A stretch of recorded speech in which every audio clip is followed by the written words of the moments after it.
আমরা প্রত্যেকেই চাই আমাদের দিনের শুরুটা হোক একটা সুন্দর হেলদি ব্রেকফাস্ট দিয়ে। নমস্কার, আশা করি সবাই ভালো আছেন। রান্না ভালোবাসির আরও একটা নতুন রেসিপিতে সবাইকে স্বাগত জানাই। আজ আমাদের রেসিপিতে থাকছে একটা হেলদি ব্রেকফাস্ট। এই ব্রেকফাস্ট বানিয়ে নেওয়ার জন্য কিছুটা পরিমাণ সয়াবিন নিয়ে সেটা সেদ্ধ করে ঠান্ডা করে নেবেন। তারপর সেটা চেপে জল ফেলে দিয়ে মিক্সার গ্রাইন্ডারে নিয়ে এইভাবে ব্লেন্ড করে নেবেন। তারপর সেটা একটা বোলের মধ্যে নিয়ে কিছুটা সবজি মিশিয়ে নেবেন। এখানে আমি একটা গাজর গ্রেট করে নিয়েছি আর বিনস খুব ছোট ছোট করে কেটে নিয়েছি। তারপর ওই ছোট ছোট করে কেটে রাখা ক্যাপসিকাম দিলাম আর কুচনো কাঁচা লঙ্কা। বাড়িতে বাচ্চা থাকলে এই কাঁচা লঙ্কাটা স্কিপ করতে পারেন কিংবা আরও কিছুটা পরিমাণ কমিয়ে দিতে পারেন। এখানে একটা বড় পেঁয়াজ ছোট ছোট করে কাটা ওটা দিয়ে দিলাম আর কিছুটা ধনেপাতা কুচি।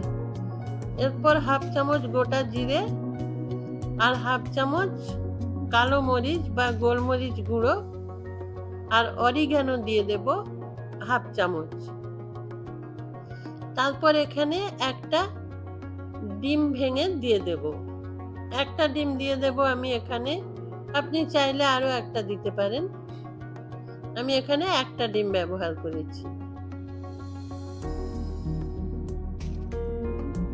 আপনারা যারা ভিডিওটা দেখছেন প্লিজ একটা লাইক দিয়ে ভিডিওটা কন্টিনিউ করুন। পরিমাণ মতো নুন দিয়ে দিলাম আর আটা দিয়ে দিচ্ছি এখানে আমি 3 টেবিল চামচ। ময়দা ব্যবহার করতে পারেন কিন্তু সেক্ষেত্রে হেলদি খুব একটা হবে না। আমি এখানে আটা ব্যবহার করেছি, সুজিও ব্যবহার করতে পারেন।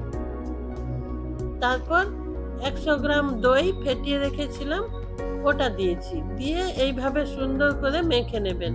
এটা খুব পাতলা করবেন না, এইভাবে একটু ঘন ব্যাটার হবে, বেশ ঘন।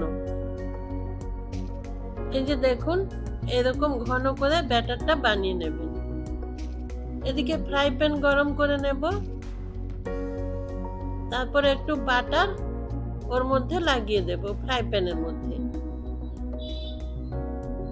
তারপর সেটা গরম করে নিয়ে চামচ দিয়ে কিছুটা পরিমাণ ব্যাটার এইভাবে নিয়ে নেব, নিয়ে এইভাবে পুরো ফ্রাই প্যানে ভালো করে দিয়ে দেব। পুরো ফ্রাই প্যানে দেওয়ার জন্য বারে বারে মিশ্রণ নিয়ে ওর মধ্যে এইভাবে সমানভাবে ফ্রাই প্যানের মধ্যে ছড়িয়ে দেব। একটু খেয়াল রাখবেন যে কোথাও মোটা কোথাও পাতলা যেন না হয়, সব অংশ যেন সমানভাবে ছড়িয়ে নেওয়া হয়। তারপর ওটা ঢেকে দেবেন, এইভাবে ঢেকে 2 থেকে 3 মিনিট রান্না করে নেবেন। তারপর এই যে ঢাকা খুলে দেখবেন, ঢাকা খুলে একটু বাটার ওপরে দিয়ে এটা চামচের পেছন দিয়ে এইভাবে পুরোটাতে মাখিয়ে দেবেন। দেওয়ার পর এটা খুব সাবধানে উল্টে দিতে হবে। এখানে যেহেতু বেশি পরিমাণে সবজি আছে সেই জন্য এটা একটু সাবধানে উল্টে দিতে হবে, দিয়ে উল্টো দিকটা ভেজে নিতে হবে। এই যে দেখুন একটা প্লেটে এইভাবে নিয়ে ফ্রাই প্যানটা এইভাবে ওর ওপর উপর করে এই যে উল্টে দিলাম। এইভাবে এটা একটু সময় লাগে ভাজতে। এই রেসিপির ব্যাটার যেহেতু একটু বেশি ঘন সেই জন্য একটু সময় নিয়ে এটা রান্না করতে হবে। প্লিজ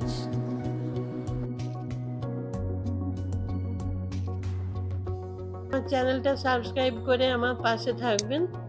ডান দিকে থাকা বেল আইকনটা প্রেস করে দেবেন, তাতে আমার রান্নার সমস্ত নোটিফিকেশন আপনি পেয়ে যাবেন।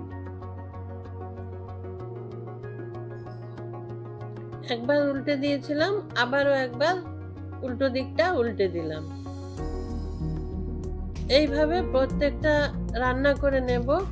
সকালবেলা এই রেসিপি একটা হলেই একজনের বেশ ভালোভাবে পেট ভরে যাবে। আবারও একটা একইভাবে রান্না করে নেব।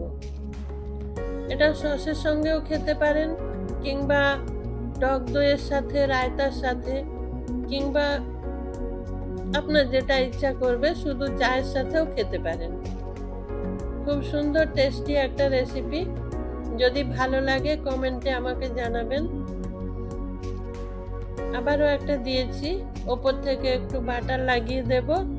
তারপর এটাও একইভাবে উল্টো দিকটা উল্টে দিয়েছি, দিয়ে ঢেকে আবারও রান্না করে নেবেন। একটু ঢেকে সময় নিয়ে রান্না করে নিতে হবে। যেসব বাচ্চারা সবজি খেতে পছন্দ করে না, এই রেসিপি সকালে ওদের কাছে সকালে কিংবা রাত্রেও দিতে পারেন, মজা করে খাবে। নমস্কার, ভালো থাকবেন।